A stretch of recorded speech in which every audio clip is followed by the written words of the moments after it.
Student, जब हम internet का यूज़ करते हैं तो हमें इंटरनेट के कुछ रूल्स को फॉलो करना होता है, जिसको हम नेट इक्विटी का नाम देते हैं। आई होप आपको नेट इक्विटी के बारे में पता होगा। अगर आपको नेट इक्विटी के बारे में नहीं पता है तो आप इस वीडियो को पूरा देखिए, क्योंकि मैं आज आपसे नेट इक्विटी के बारे में ही बात करने वाला हूँ। तो स्टूडेंट, कंप्यूटर साइंस की एक और क्लास में आपका स्वागत है। मेरा नाम है नीरज और मैं आपके सामने कंप्यूटर साइंस रिलेटेड बहुत से टॉपिक एक्सप्लेन करता हूँ। तो आज मैं आपसे बात करने वाला हूँ नेट इक्विटी के बारे में। तो जुड़े रहिए हमारे साथ और देखते रहिए CS क्लास।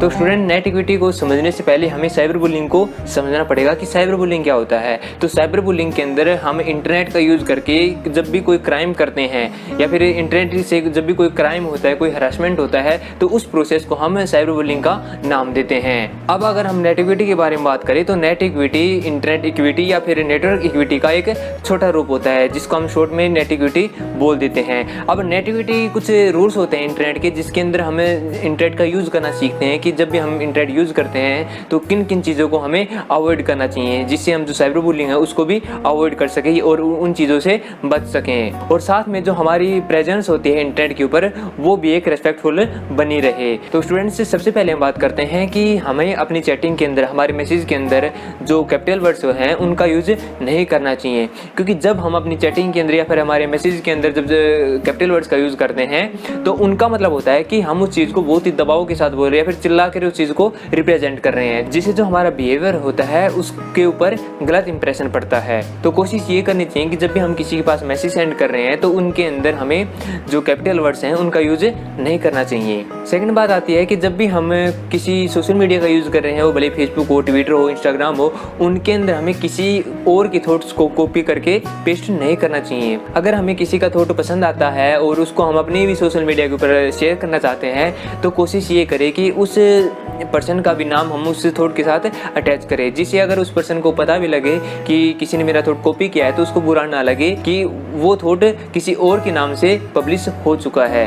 तो इस चीज़ का हमें ध्यान रखना चाहिए कि या तो हम किसी का थॉट कॉपी करें ही ना, और अगर थॉट कॉपी करते भी है, अगर हमें पसंद आ भी जाता है तो उस थॉट के साथ उस पर्सन का नाम भी हम अटैच करें, जिससे उस पर्सन को बुरा ना लगे। उसके बाद हम बात करते हैं कोट्स के बारे में कि जब भी हम कोई कोट्स अपने सोशल मीडिया के ऊपर शेयर करते हैं या फिर किसी मैसेज के ऊपर शेयर करते हैं तो उनको हमें कम्प्लीटली रिप्रेजेंट करना चाहिए, क्योंकि कई बार हमें ये लगता है कि जो कोट्स हमें लिख रहे हैं अपनी पोस्ट के अंदर वो कोट कंप्लीट है, लेकिन वो कोट कंप्लीट नहीं होता है, और वो जो हाफ कोट होता है वो पूरा का पूरा मैसेज डिलीवर नहीं कर पाता। तो कोशिश हमें यही करनी चाहिए कि जो भी कोट हम अपनी सोशल मीडिया के ऊपर लिख रहे हैं वो हमारा कंप्लीट हो। इसके बाद जो नेक्स्ट पॉइंट आता है वो आता है प्राइवेसी से रिलेटेड, कि जब भी हम कोई सोशल मीडिया यूज़ कर रहे हैं तो उसके अंदर हमें अपनी जो पर्सनल इन्फॉर्मेशन है वो पब्लिकली शेयर नहीं करनी चाहिए। जब भी हम कोई अपनी प्राइवेट इन्फॉर्मेशन को पब्लिक करते हैं तो उसके अंदर साइबर बुलिंग के चांसेस ज़्यादा होते हैं, इसलिए हमें जो हमारी पर्सनल इन्फॉर्मेशन है उसको पब्लिक नहीं करना चाहिए। उसके बाद जो नेक्स्ट पॉइंट है वो भी हमारा पहले वाले पॉइंट की तरह ही है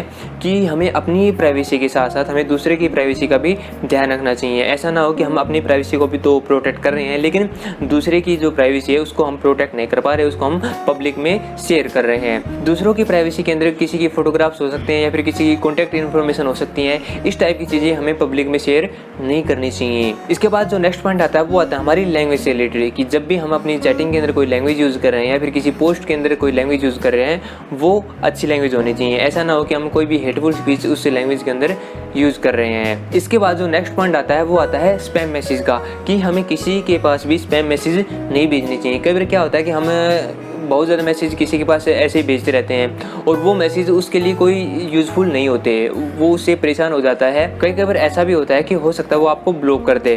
तो इस चीज़ से हमें बचना चाहिए और हमें कोशिश यही करनी चाहिए कि अगर कोई मैसेज किसी के लिए इंपॉर्टेंट है तभी वो मैसेज उसके पास फॉरवर्ड करे या फिर सेंड करे, अन्यथा उसको फॉरवर्ड ना करें। इसके बाद जो नेक्स्ट पॉइंट आता है वो आता है हमारा इमोटिकॉन से रिलेटेड। जो इमोटिकॉन्स होते हैं वो हमारी जो रिप्रेजेंटेशन है, हमारी जो इंटेंशन है, हमारे एक्सप्रेशन है, उनको रिप्रेजेंट करता है। तो हमें अपनी मैसेज के अंदर बहुत ही ज़्यादा मात्रा में इमोटिकॉन्स का यूज़ नहीं करना चाहिए। ऐसा ना हो कि हमारे मैसेज से ज़्यादा हमारे मैसेज के अंदर इमोटिकॉन्स ही ज़्यादा दिख रहे हो, जिससे जो यूज़र है वो उसको पढ़ते पढ़ते ही परेशान हो जाए। तो हमें अपने मैसेज के अंदर इमोटिकॉन्स का कम से कम यूज़ करना चाहिए। इसके बाद जो लास्ट पॉइंट आता है वो आता है एक्रोनियम से रिलेटेड, कि जब भी हम अपनी चैटिंग के अंदर एक्रोनियम्स यूज़ करते हैं तो उसको हमें प्रॉपर वे में यूज़ करना चाहिए, क्योंकि कई बार क्या होता है कि बहुत ज़्यादा एक्रोनिम्स ऐसी होती हैं जिनका डबल मीनिंग होता है।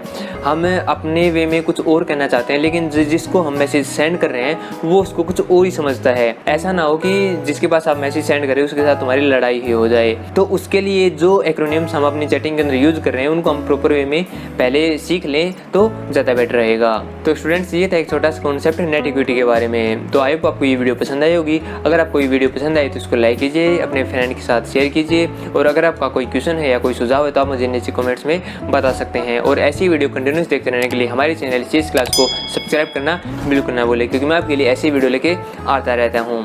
Thank you, have a nice day.